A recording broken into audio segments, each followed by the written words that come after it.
So just to continue the story, so we saw this footage at the National Archives. It was 3 hours and 45 minutes of footage of this destruction.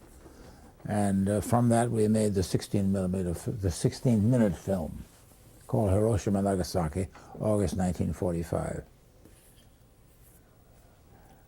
which was then broadcast, which we had a preview at the Museum of Modern Art, invited all the networks. None of them came, but the United Press did send a reporter and put a story on the ticker treating this screening as a historic event, and that launched its distribution. The story on the ticker said that Columbia University Press was selling prints for $100 a print, and to anybody who wanted to buy it, and hundreds of orders began to come in from schools and organizations of various kinds. And so within a very short time, we'd sold more than 1,000 prints. And it has been selling more or less ever since. And we turned the distribution over to the Museum of Modern Art after a while, and that's where it still rests. But one of the films shown in docks that shook the world was Hiroshima and Nagasaki, August 1945. At the last week at the event in Los Angeles. This is the International Documentary Association meeting. Well, yes, the International Documentary Congress, as it's called. Yeah. Speaking of documentation, like the Nagasaki, Hiroshima footage, in 1976, you became involved with the Library of Congress and became involved with its developing its archive for motion pictures, broadcasting, and recorded sound. Yeah. Could you talk a little bit about your work there? What was the date? 1976? I'm not sure about the date. Well, anyway, what happened there was that that in 1970, no, it was not. It was later than that. 1976, a new copyright law was passed. Right, that's correct. Right? Yeah. And it instructed the Library of Congress to start a new radio and television archives to preserve the film heritage of the American people and to preserve access to it, to provide access to it without encouraging or allowing copyright violations. And so the Library of Congress was under orders to create a new archive for this material, for the stuff that was deposited under the copyright law. So in other words, it became possible to copyright films and radio programs and television programs, and all such material already in their possession and coming into their possession as a result of this new right was to be included in a new television and radio archives to preserve the broadcasting heritage of the American people. That was the phrase. And it was decided that to try to launch that decision, that new division in 1978. And this was up to Burston then. And Burston decided to do several things. He decided that, see, already there was in the Library of Congress a collection of music recordings, and for some reason, no, there was a collection of music, and that was very logical. But in that division which has been started by the music division, there was the Fireside Chats of Roosevelt. Now, it seemed absurd that to see the Fireside Chats of Roosevelt, or to hear them, you had to go to the music division. So he decided that all such material should be transferred to this new division. And also there was, in the Prints and Photographs division, the Prints and Photographs division had started an archive of motion pictures. Although the title of the division was Prints and Photographs, they had started Motion Picture Archive under that division. And he felt that didn't make sense. So he decided that all that motion picture footage should also be included in the new division. So I learned about this one morning in 1978 when he asked me to come to his office. And there were several other people there. And he said, we've decided we want to go ahead with this new division, motion picture broadcasting and recorded sound, to carry out the mandate and to consolidate various kinds of footage in a logical sequence. And we'd like to launch this this summer. This was Daniel Borston, Librarian of Congress, who was... What's that? And it was Daniel Borston, the Librarian of Congress. Yes, that's right. And then he said, with you as director, we'd like you to be the chief of it. And I said to him, Dan, you're crazy. I'm almost 70 years old. And he said, what's that supposed to mean? So I recognized that he too was a retiree, and I don't know how old he was or is, but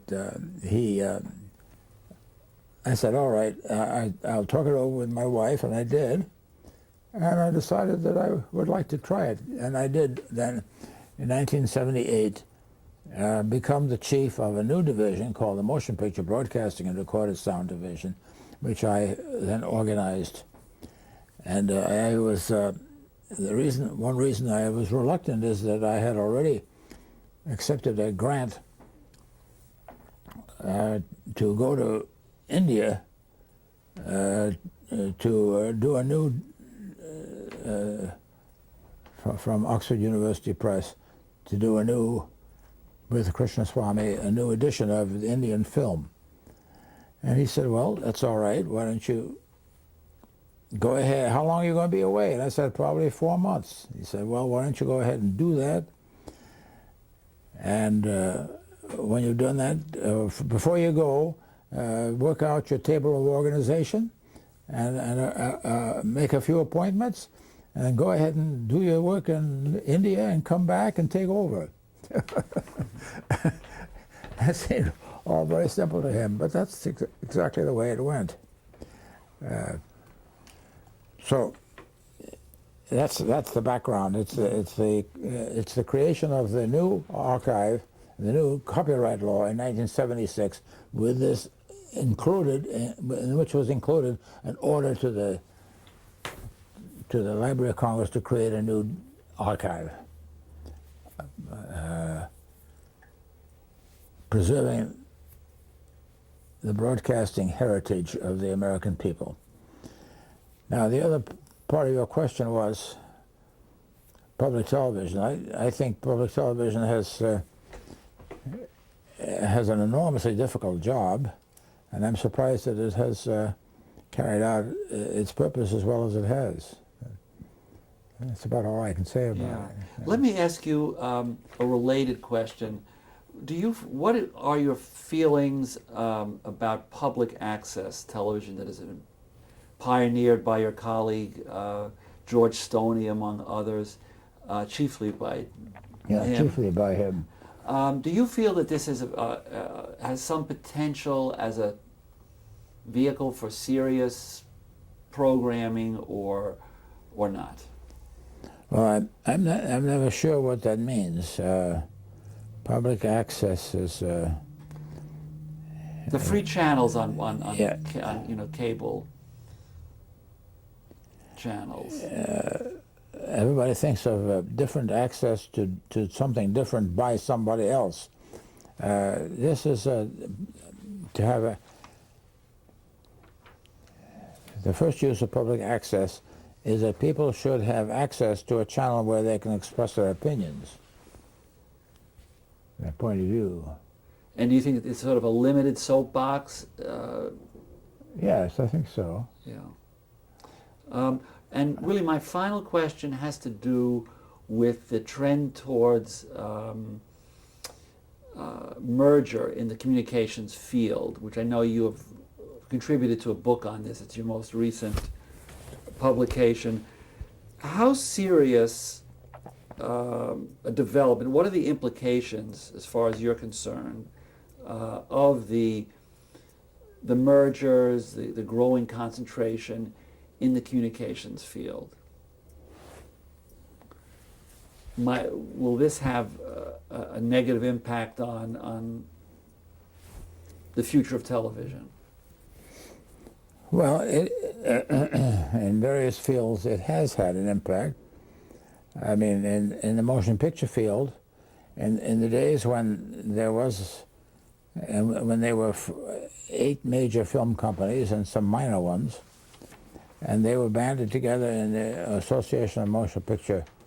They were banded together in the Motion Picture Association and established a joint agency under Will Hayes, who would have absolute power to tell a company what it couldn't broadcast, what it couldn't show, and what it could. It had a very direct influence. I mean, there was these companies were really united in policies and gave power to a single person. So they were in no sense, they were competing in a technical sense for business, for revenue, but they were not competing in any way for the kind of material that was going into circulation. So I would say that this is an example of, and that of course was what the Supreme Court decided in the U.S. versus Paramount case. Right. They broke up this monopoly because of its implications for public awareness of what's going on in the world. So you think that the antitrust division of the Justice Department should not only take a look at Microsoft, but take a look at some of the big communication conglomerates as well? Well, I think they should have a look. I don't understand the operations of the computer business sufficiently to be able to answer that very intelligently. I mean, I know how the motion picture business used to be organized because there was a lot of very explicit writing. The Paramount case has been written about exhaustively, and I've read a lot of that literature, and I think I understand how it became a monopoly of ideas as well as of anything else. So, but I don't understand the Microsoft problems. Yeah. Just finally, I mean, you've had a very rich and varied career involving radio and television, scholarship, documentary film. What do you consider either the highlight of your career or the single thing that you're proudest of?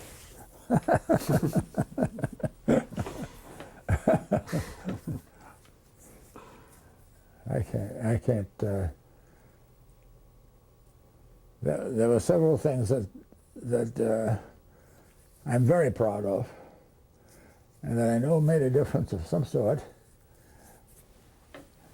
And one of them would be the 3-volume history, and another would be the bringing out the Hiroshima and Nagasaki footage. Another one would be undoubtedly the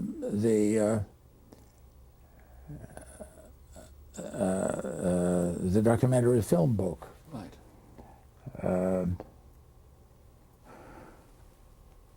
I don't know whether any of the others, I think those, I rate those as the most important things I did.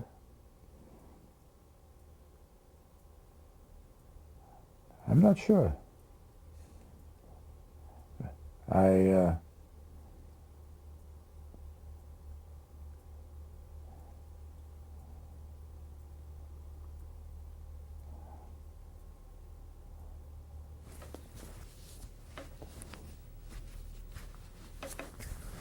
All right, if you don't want to add anything to that, I think this is a good place to stop.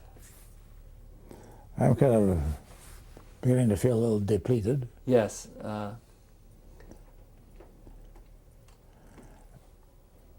Thank- I just want to conclude by thanking you for taking the time to provide insights really into your career and your thinking about mass communications and television, and making what I think will be a very valuable contribution to this archive of American television. Well, I thank you for your comments. I'm very glad to do it, and I hope it'll do something. Absolutely. Okay.